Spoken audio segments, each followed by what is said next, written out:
మిథున లగ్నము లేదా మిథున రాశి, మీకు రాశిలోకి కుజుడు వస్తున్నాడు. సో ఫస్ట్ వీక్ దాని ఎఫెక్ట్ ఎక్కువగా ఉంటుంది. మరియు 4లో నీచబడ్డ శుక్రుడు, దీనివల్ల కలిగే ఫలితాలు ఏమిటి, ఏ దేవతారాధన చేసుకోవాలనేటువంటి అంశాలు చెప్తుంది. నేనైనప్పటికీ చెప్పిస్తుంది సాక్షాత్ లలిత అమ్మవారిగా భావిస్తూ ఆ లలితాంబిక అమ్మవారి యొక్క అనుగ్రహం మీకు పరిపూర్ణంగా కలగాలని మనస్ఫూర్తిగా కోరుకుంటూ, ఇక్కడ ఈ ఎప్పుడైతే ఈ కుజుడు బుధుడు రాశిలో ఉంటున్నారో కొంచెం ఈ మిథున లగ్నం వారికి కావచ్చు, మిథున రాశి వారికి కావచ్చు, కొంచెం బాడీ పెయిన్స్ ఉండడము స్టార్టింగ్ ఫస్ట్ వీక్ ఆగస్టులో.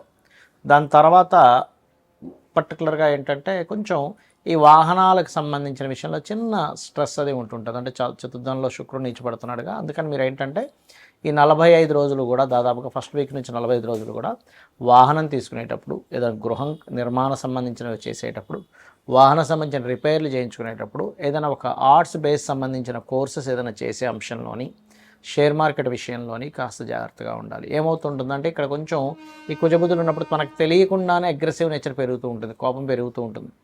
ఏంటిది, ఎందుకు ఇంత కోపం పెరుగుతుంది అంటే అర్థం కాదు అంత. ఎందుకంటే రాశిలో ఎప్పుడైతే కుజుడు బుధుడు ఉన్నారో ఈ కాంబినేషన్ గోచారంలో ఆ ఫలితాలు ఇస్తూ ఉంటుంది. అందుకని ఇది మనం అర్థం చేసుకొని కనుక సైలెంట్గా ఉంటే కనుక మళ్ళీ అది పనిచేయదండి పెద్దగా. ఎందుకంటే మనకు అర్థమైపోయింది కదా వాట్ ఈజ్ వాట్ అనేది. అంటే ఎలా అంటే ఒక స్పీడ్ బ్రేకర్ ఉంది, లేకపోతే టర్నింగ్ ఉంది, అక్కడ మనం స్లో అయితే మనం పడం కదా అక్కడ. అలాగే ఎప్పుడు కూడా గ్రహ సంబంధించినవి ఎందుకు చెప్పుకుంటామంటే పర్టికులర్గా ఆ కాంబినేషన్ ఉన్నప్పుడు మీరు దానికి సంబంధించిన జాగ్రత్త కనుక తీసుకుంటే ఇబ్బంది ఉండదు మళ్ళీ. అందులో ముఖ్యంగా కాస్త ఈ అనవసరంగా శత్రుత్వాలు ఉన్నటువంటి వారు, అప్పు చేసి ఇంకేదైనా చేద్దాం అనుకునేటువంటి విషయాల పట్ల కాస్త దూరంగా ఉండాలి. ఎందుకంటే పూర్వజన్మ కర్మకారకుడు రాశిలోకి వచ్చి కూర్చున్నాడు కాబట్టి కాస్త కొన్నిసార్లు చూడ మనం ఏదైనా వర్క్ చేసేటప్పుడు పలానా యాంగిల్లో కూర్చోడం, ఇలా కూర్చోవడం వల్ల ఒక్కోసారి పట్టేస్తుంటాయి, అటువంటి కూడా జరుగుతాయి. కాబట్టి కాస్త జాగ్రత్తగా ఉండండి. అయితే ఈ కుజబుధులు ఫస్ట్ వీక్లో కలుస్తున్నారు కాబట్టి, అంటే దాదాపుగా 2-3 తారీఖుల నుంచి మనకి కుజుడు ఇందులోకి వెళ్తాడు. 2వ తేదీకి ఆల్రెడీ శుక్రుడు నీచబడుతున్నాడు. ఇలా ఉన్నందుకు ఏంటంటే ఒకటి దేశకాల పరిస్థితుల్లో మనకు మొన్న ఢిల్లీలో జరిగినటువంటి సేమ్ అలాంటి సంఘటనే మరలా ఢిల్లీలో మళ్ళీ సేమ్ రిపీటెడ్గా కొంత గొడవలలాగా రావడం, మొన్న జరిగినటువంటి ఆ ప్రొటెస్ట్ లాంటివి. అది మాత్రం ఎక్కువ రోజులు ఉండకుండా, ఎందుకంటే ఈ 2 గ్రహాలు తక్కువ కాలం కలిసి ఉంటున్నాయి కాబట్టి తక్కువ కాలంలో మళ్ళీ అది రిజల్ట్ వెంటనే మారిపోవడం అనేది జరుగుతుంది, గుర్తుపెట్టుకోండి. అయితే ఇక్కడ మనకి రాహు వెళ్ళి కుజ నక్షత్రంలో కూడా ఉంటున్నాడు. అంటే అంతర్గతంగా కొన్ని శక్తులు కూడా ప్లాన్స్ వేస్తూ ఉంటాయి ఈ కుజ నక్షత్రంలోకి రాహు వెళ్తుండడం వల్ల, గుర్తుపెట్టుకోండి. అంటే బయటికి కనబడదు కానీ అంతర్గతంగా లోపల దేశాన్ని ఏదైనా చేద్దామనేటువంటి కొన్ని శక్తులతో ఇబ్బంది అనేది రానుంది అనేటువంటిది కూడా గోచారం చెప్తుంది. మరొక విషయం ఏంటంటే, మరి మనం చెప్పుకున్నాం ఏమంటే ఈ కుజబుధులు కలిస్తే సర్పదోషము అని. మరి సర్పదోషం కనుక రకరకాల వాటిలో ఉంటుంది సర్పదోషం అనేటువంటిది. ఎలా అంటే చూడండి, ఈ కుజుడు బుధుడు లేదా శని కుజుడు Rahu Rahu is equal to సర్పదోషము ప్లస్ పితృదోషం కూడా. అదేవిధంగా శని కేతువులు, ఇలా ఒక్కొక్క సర్పదోషము ఒక్కొక్క రిజల్ట్ ఇస్తూ ఉంటుంది ఒక్కొక్క భావంలో ఉన్నప్పుడు. మీకు పర్టికులర్గా కుజబుధులు సర్పదోషం ఉన్నప్పుడు ఏమవుతుందంటే, ఎవరికైనా పర్సనల్ చాట్లో ఉన్నప్పుడు రిలేషన్స్ మీద దెబ్బ కొడుతుంది అది. అంటే రిలేటివ్స్తో ఎప్పుడూ కూడా ఏదో ఒక గొడవ, ఏదో ఒక ఘర్షణ, రిలేషన్స్తో సరిగ్గా ఉండలేకపోవడం, మీరు బాగున్నా అవతల వాళ్ళు బాగోకపోవడం, అవతల వాళ్ళు బాగున్నా మీలో ఏదో తెలియని ఒక ఘర్షణాత్మకమైనటువంటి స్థితి కలగడం అనేటువంటిది ఇస్తూ ఉంటుంది. అయితే ఇది ఒక్కొక్క భావనలో ఉంటే ఒక్కొక్క రిజల్ట్ ఇస్తూ ఉంటుంది, గుర్తుపెట్టుకోండి. రాశిలో ఉన్నదనుకోండి, ఒకవేళ వీళ్ళకి చర్మ వ్యాధులు రావడము, లేకపోతే ఒళ్ళంతా ఒక రకమైన బాడీ పెయిన్స్ ఇలాంటివి ఇస్తూ ఉంటుంది సర్పదోషం, కుజబుధుల కాంబినేషన్. 2వ భావనలో ఉంటే ఇది ధనం మీద, రిలేటివ్స్ మీద, కుటుంబ సభ్యుల్లో ఉండేటువంటి వారి మీద అనవసరం ఘర్షణలు, ఇంట్లో ఎప్పుడు ఏదో ఒక వాదనలు ఇలాంటివి జరుగుతూ ఉంటాయి. 3వ భావనలో ఉన్నప్పుడు ఇది మీరు ఏ మాట మాట్లాడినా, మనం చూడండి కొంతమంది చూస్తూ ఉంటాం, ఏమంటే మనం ఏ మాట మాట్లాడినా సరే గొడవ అయిపోతుందండి అంటూ ఉంటాం, చూసారా. ఈ ఏ మాట మాట్లాడినా గొడవ అయ్యేటువంటి విషయాన్ని ఈ 3వ భావంలో కుజబుధుడు ఉంటే ఇస్తూ ఉంటుంది. 4వ భావంలో కుజుడు బుధుడు ఉన్నప్పుడు వీళ్ళు చాలా జాగ్రత్తగా ఏ విషయంలో ఉండాలంటే రోడ్డు దాటేటప్పుడు చాలా జాగ్రత్తగా ఉండాలి. ఫోన్ మాట్లాడుతూ రోడ్డు దాటడం వల్ల కలిగేటువంటి ఇబ్బందులు నేను చూశాను. చాలామందికి ఇలా ఫోన్ మాట్లాడుతూ రోడ్డు దాటేస్తారు, టక్కన ఏదో గుద్దేస్తారు. లేకపోతే ఫోన్ మాట్లాడుతూ వీళ్ళు వాహనం మీద వెళ్తూ ఉంటాడు, సడన్గా ఏదో ఒక ఇబ్బంది జరుగుతూ ఉంటుంది. కాబట్టి ఫోన్ మాట్లాడుతూ ఎట్టి పరిస్థితుల్లో వాహనం నడపడం ఇలాంటివి చేయకూడదు 4వ భావంలో కుజబుధులు కలిసి ఉన్నప్పుడు. అదేవిధంగా కొంత ఎడ్యుకేషన్ పరంగా కూడా కొంత డిస్టర్బెన్సెస్ జరుగుతూ ఉంటాయి. ఇక 5వ భావంలో ఉన్నప్పుడు సంతానంతో తెలియని ఘర్షణ సంతానంతో, గొడవలు సంతానంతో ఇవి జరుగుతూ ఉంటాయి. ఇక 6వ భావంలో కనుక కుజబుధులు కలిసి ఉంటే నిత్య జీవితంలో ఎప్పుడూ ఏదో గొడవే.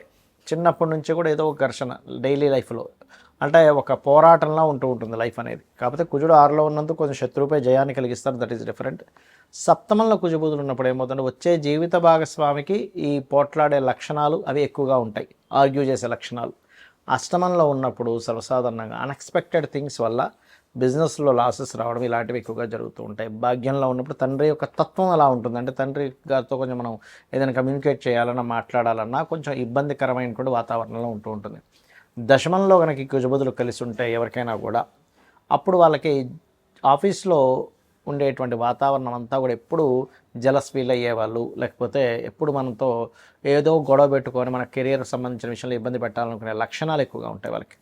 అదేవిధంగా లాభస్థానంలో ఉన్నప్పుడు లాభాన్ని సంపాదిస్తాడు, పోటీ పరీక్షల్లో రాణిస్తాడు. కానీ ఇక్కడ వ్యాపారంలో మాత్రం కాంపిటేటర్స్, శత్రువులు పెరుగుతూ ఉంటారు. 12వ భావంలో ఉన్నప్పుడు ఏమవుతుంది అంటే పర్టికులర్గా ఇన్వెస్ట్మెంట్స్ చేసేటువంటి అంశాలలో, వివాహ జీవితం మీద, విదేశాలకు వెళ్ళేటువంటి అంశాల మీద, విదేశాలకు వెళ్ళి అక్కడ ఇబ్బంది పడడం జరుగుతూ ఉంటుంది.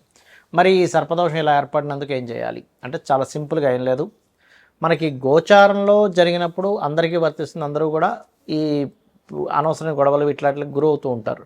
కాకపోతే రావి చెట్టు చుట్టూ ప్రదక్షిణాలు చేయడం, రావి చెట్టు కింద ఉన్నటువంటి సర్పాలకి పసుపు కుంకుమ గంధం కలిపిన వాటర్ వేయడం, ఇవి ఎక్కువగా చేయాలి. ఇవి గనక చేసినట్లయితే ఖచ్చితంగా అనవసరమైన గొడవలు, చర్మ వ్యాధులు, లేకపోతే ఫ్రెండ్స్తో వచ్చేటువంటి మోసాలు, ఫ్రెండ్స్ వల్ల కలిగేటువంటి ఫలితాలు ఇట్లాంటివన్నీ కూడా చాలా అంటే చాలా మటుకు తగ్గుతాయి. అయితే ఇక్కడ ఈ కుజబుధులు కలిసి ఉన్నప్పుడు ఉండే ఒక ప్లస్ ఏంటంటే వీళ్ళకి మంచి వాగ్దాటు ఉంటుంది, మంచి వాయిస్ ఉంటుంది, చాలా బాగా సమర్థవంతంగా ఆర్గ్యూ చేయగలుగుతారు, ఎక్కడ కూడా వెనక్కి తగ్గరు. వీళ్ళు లాయర్లు అయినట్లయితే చాలా బాగుంటుంది. లాయర్లు కొన్నిసార్లు చూడండి, కొన్ని అంటే మధ్యవర్తిగా వెళ్ళి కొన్ని సెట్ చేస్తుంటారు. అటువంటి విషయాల్లోని చాలా చాలా చాలా బాగుంటుంది. అయితే ఈ కుజబుధుల కాంబినేషన్ ఉన్నప్పుడు ఎక్కువగా కుజ బుధ గ్రహాల దగ్గర దీపారాధన చేయడము, విష్ణు సహస్రనామాలు శ్రవణం కానీ పఠనం కానీ చేయడము, లేనట్లయితే లక్ష్మీ నరసింహస్వామి యొక్క ఆరాధన చేయడము, రెగ్యులర్గా మీరు ఆంజనేయ స్వామి యొక్క ఆలయాలకు వెళ్ళడం ఎక్కువగా చేస్తుండాలి. అలా గనక చేసినట్లయితే ఖచ్చితంగా బాగుంటుంది, అందులో ఎటువంటి సందేహము లేదు, గుర్తుపెట్టుకోండి. ఇక మీరు ఈ కుజబుధులు కాకుండా మిగతా గ్రహాలు ఏవైతే మనం సర్పదోషాలు చెప్పుకున్నామో, అంటే శనికేతువు, శని రాహు, రవి రాహు, అంటే సర్పదోష ప్లస్ పితృదోష, కుజ రాహు, లేనట్లయితే కుజకేతు స్వల్పత సర్పదోషమే, అదేవిధంగా మనకి శని కుజ అండ్ ఇట్లా ఈ కాంబినేషన్స్ ఏవైతే ఉన్నాయో, చంద్రరాహు కూడా, ఇది ఒక్కొక్క కాంబినేషన్స్ని బట్టి, అది ఉండే భావాన్ని బట్టి, మీ జన్మజాతకంలో ఉండే పోర్ట్ఫోలియోస్ని బట్టి ఆ యొక్క గ్రహాలు ఇచ్చే రిజల్ట్స్ ఆ విధంగా ఉంటూ ఉంటాయి, గుర్తుపెట్టుకోండి. అయితే ఇక్కడ ఏంటి, ఏదో దోషమైనా మీకు అసలు ఆ మహాదశ వస్తుందా లేదా, ఇది చాలా ఇంపార్టెంట్.